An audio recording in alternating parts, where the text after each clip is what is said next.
Salut tout le monde, c'est Manu, j'espère que vous allez bien. Je vous retrouve aujourd'hui pour une nouvelle vidéo dans laquelle je vais raconter une histoire terrifiante comme d'habitude. Aujourd'hui je suis tout simplement trop content de vous retrouver. D'ailleurs merci beaucoup pour le soutien que vous m'apportez ces dernières semaines, c'est vraiment incroyable. Il y a eu une phase où les vidéos faisaient un petit peu moins de vues et là je sais pas, depuis 2-3 semaines c'est tout simplement incroyable. Les vidéos font presque 30 000 vues chacune, donc c'est tout simplement incroyable. Merci beaucoup. J'espère tout simplement que ça va continuer. La semaine passée, on a réussi à battre le record des 100 likes durant l'avant-première, c'était incroyable. Je crois qu'on a fait 100 likes à la moitié de la vidéo, quelque chose comme ça. Enfin, c'est tout simplement énorme. Merci beaucoup à toutes les personnes qui étaient présentes à cette avant-première. Et d'ailleurs, venez me rejoindre si vous voulez voir la vidéo en même temps que moi et en même temps que les autres. Et bien évidemment, si vous avez le temps de le faire surtout. Bref, comme d'habitude, j'aime pas vous faire attendre plus que ça. Je vous propose d'éteindre la lumière et de venir frissonner.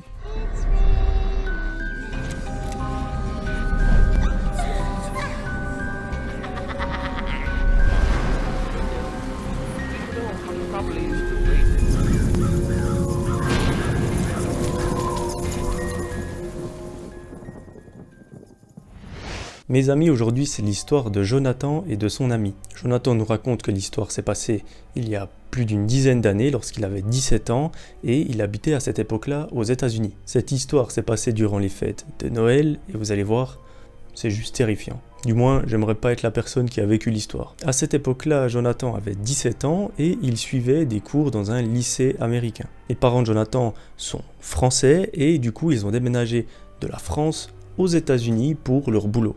Donc Jonathan a dû intégrer une école là-bas, il avait déjà quelques bases d'anglais, mais ça n'a quand même pas été facile les premières semaines, voire les premiers mois. Mais bref, là-bas il se fait plein de potes, les cours lui plaisent vraiment et surtout l'endroit est idéal. Vous savez, aux États-Unis c'est un peu la folie des grandeurs, tout est plus grand que chez nous et il y a vraiment 3 fois plus de choses que chez nous. Que ce soit en termes de magasins, de centres commerciaux, de bâtiments, il y a vraiment tout qui est plus grand aux États-Unis. Pareil pour les lycées, les collèges, etc. C'est des énormes bâtiments, des campus carrément, enfin vous pouvez dormir sur place, enfin c'est vraiment des trucs vachement cool. Et voilà, Jonathan, lui, il n'a pas l'habitude de ça, donc c'est tout nouveau pour lui, mais il trouve ça vraiment trop cool. Jonathan et sa famille sont arrivés au mois de mars aux États-Unis et cette histoire se passe au mois de décembre de la même année, donc quelques mois plus tard. Durant ces quelques mois, Jonathan a le temps de découvrir un petit peu les lieux, de se faire de nouveaux potes, de faire plein d'activités avec eux et surtout il se fait un meilleur ami. Ce meilleur ami, on va l'appeler Clovis, c'est un mec super sympa, il est vraiment bon délire, il rigole vachement avec Jonathan et les deux s'entendent à merveille. Ils passent beaucoup de temps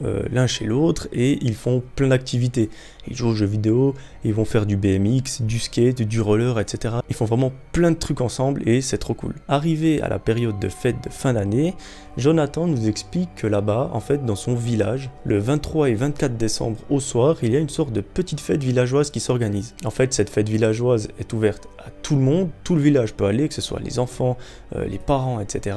Et il y a plein de petits stands de nourriture, il y a plein de petits stands de boissons, et l'ambiance est vraiment trop cool. C'est vraiment l'ambiance Noël à l'américaine, et ça, moi, j'aimerais vraiment le vivre un jour parce que ça doit être tout simplement trop beau. Donc bref, la fête est sur 2 soirs, et tout le monde est super content, l'ambiance est festive parce que le jour d'après, c'est Noël. Surtout là-bas, contrairement à chez moi, et peut-être chez vous aussi, il y a toujours plein de neige aux périodes de Noël, et ça rend la chose encore plus merveilleuse. Sauf que vous allez voir, cette année-là, ça aurait pu très mal tourner. Jonathan nous raconte que pendant ces fêtes, beaucoup de filles âgées de 15 à 19-20 ans font du babysitting pendant ces 2 soirs. Effectivement, certains parents préfèrent laisser leurs enfants à la maison tranquille devant un film avec une personne qui les garde, plutôt que de les prendre avec à une fête villageoise où il y a plein de monde, où ça peut être dangereux pour eux et surtout ils ont une forte probabilité de s'ennuyer. Quelque chose qui est aussi mis en place par la communauté et par les villageois présents sur place, c'est des jeunes qui ont entre 17 et 20 ans ou 21 ans qui font office de taxi. En gros, les parents,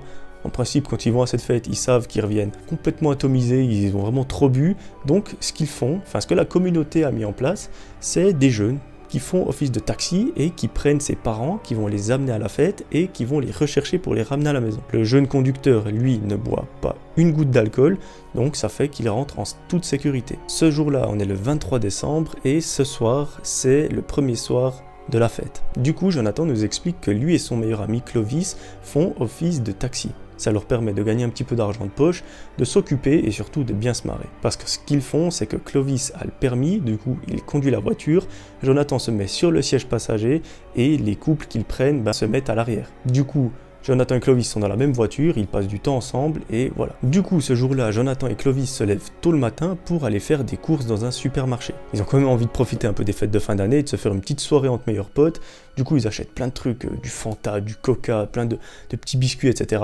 Et ils rentrent à la maison. Arrivé vers 17h, ils commencent un petit peu à manger ces biscuits, etc. à faire une petite fête et vers 20h, ils commencent à tourner en mode taxi dans la rue. Leur première cliente, c'est une mère de famille, elle a environ 40 ans et elle leur raconte qu'elle a envie d'aller à la fête. C'est pas si étonnant que ça. Du coup, ils acceptent volontiers d'accompagner cette personne à la fête villageoise. Du coup, cette dame rentre dans la voiture et les deux jeunes l'accompagnent. Ils la déposent à la fête, la dame donne 20 $ à Jonathan et Clovis et tout va bien. Durant la soirée, les trajets s'enchaînent.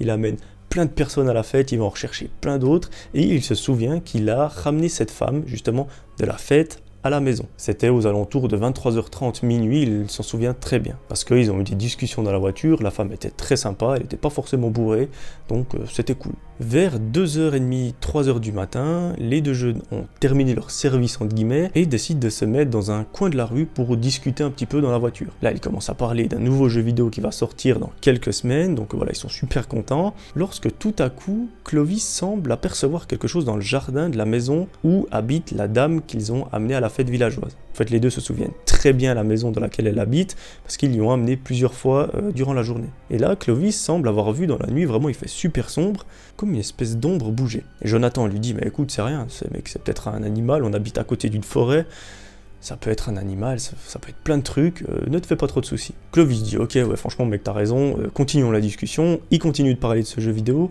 et quelques minutes plus tard, Clovis revoit quelque chose bouger. Pour lui, c'en est trop, il a vraiment l'impression qu'il y a quelque chose qui est un petit peu bizarre, même si, voilà, ça peut être tout et n'importe quoi.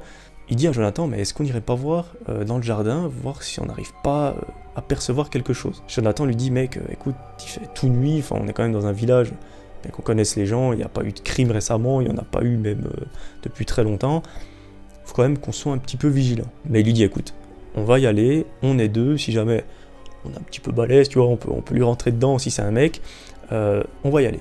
Du coup, les deux sortent de la voiture, verrouillent la voiture et se rendent très discrètement vers le jardin. Arrivés vers le jardin, il n'y a rien d'apparent, pas la trace d'une personne, mais Clovis remarque quelque chose de terrifiant.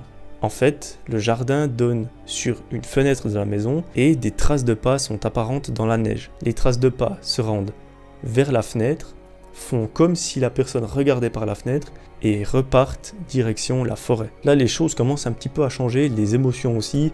Clovis et Jonathan se disent quel individu irait regarder à travers une fenêtre le soir avant Noël, surtout à 3h du matin, et repartirait vers une forêt complètement glauque, vraiment super sombre, vraiment super grande.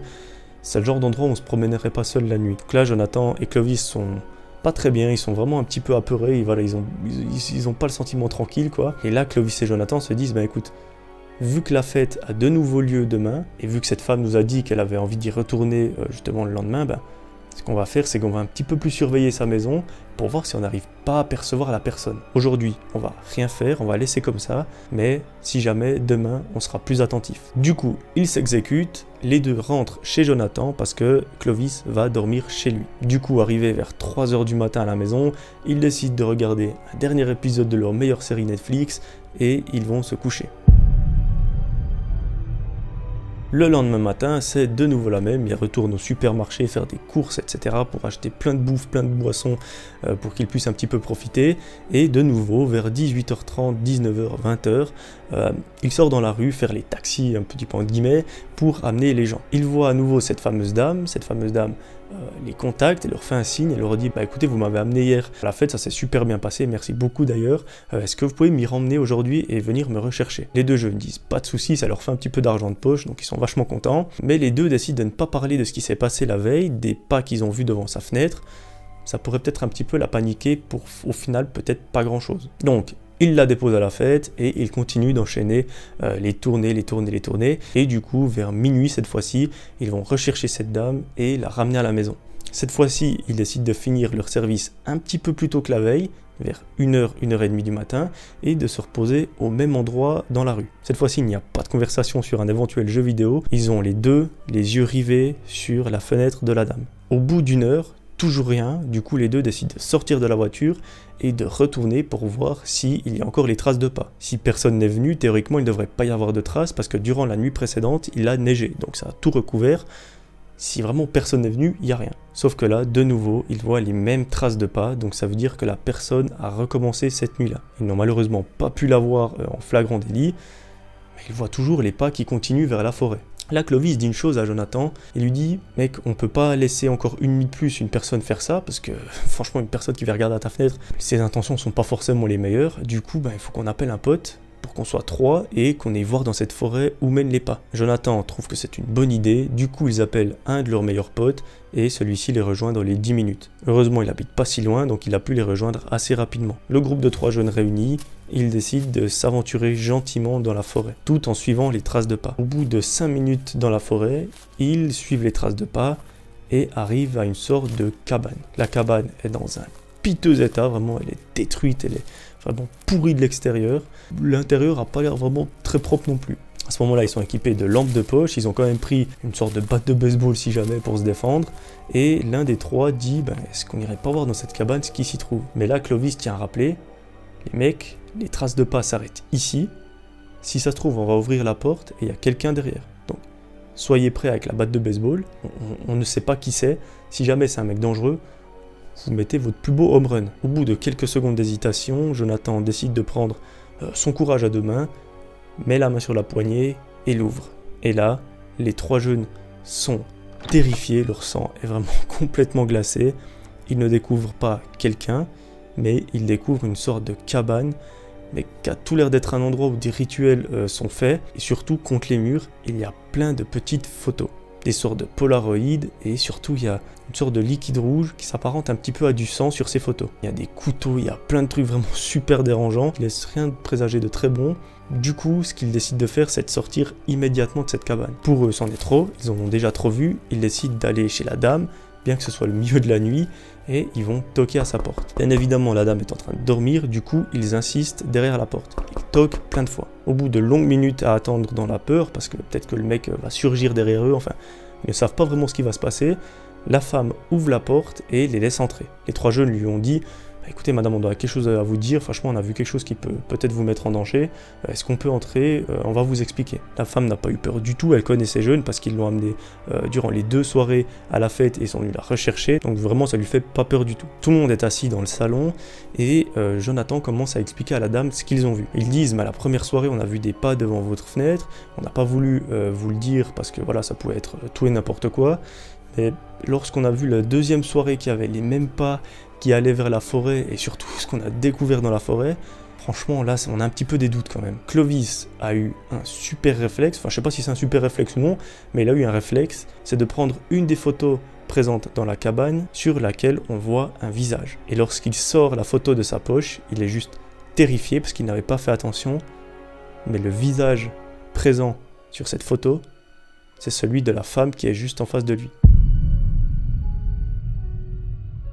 Donc c'est-à-dire qu'il y a un mec dans la rue, dans le village, qui va observer la femme chez elle à travers ses fenêtres, en plein milieu de la nuit, et pour on ne sait quelle raison, cette personne se rend dans la forêt, dans cette cabane, et pratique toutes sortes d'activités, on ne sait pas quoi, mais des choses un petit peu bizarres dans cette cabane avec des photos d'elle. Parce qu'il y a vraiment un liquide rouge dessus qui, selon eux, est probablement du sang.